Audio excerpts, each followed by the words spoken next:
தீர்மானம் 5 வழங்குவதற்காக சேலம் மத்திய மாவட்ட கழக செயலாளர் தமிழன் ஆ. பார்த்திபன். தீர்மானம் 5.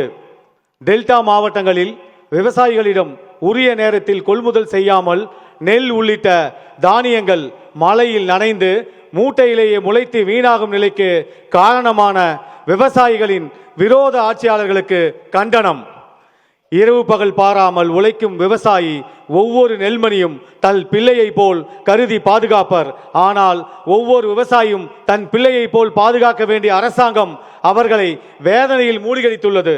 தஞ்சாவூர், திருவாரூர், நாகப்பட்டினம் உள்ளிட்ட டெல்டா மாவட்டங்களில் இந்த ஆண்டு ஏறத்தாழ 6,13,000 ஹெக்டேர் பரப்பில் குறுவை சாகுபடி செய்யப்பட்டது.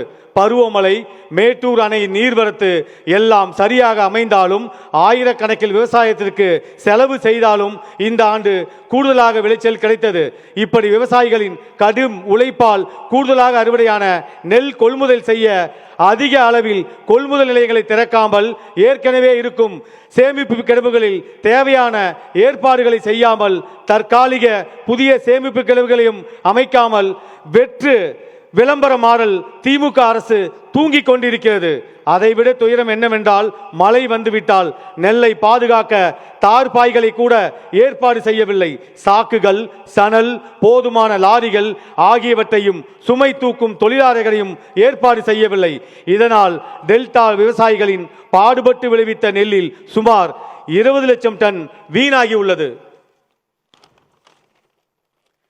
இந்த லட்சணத்தில் விவசாயிகளுக்கு தனி நிதிநிலை அறிக்கை சமர்ப்பிக்கும் அரசு என இந்த திமுக அரசு தம்பட்டம் அடித்துக் கொள்கிறது. வெற்று விளம்பர மாடல் திமுக அரசின் இந்த அலட்சியத்தை தாவேகா பொதுக்குழு வன்மையாக கண்டிப்பதுடன் வீணான நெல் மூட்டைகளுக்கு மழையில் மூழ்கி அழுகி போன சம்பா நெற்பயிர்களுக்கும் உரிய நிவாரணம் வழங்க வேண்டும் என்று வலியுறுத்துகிறது. நன்றி, வணக்கம்.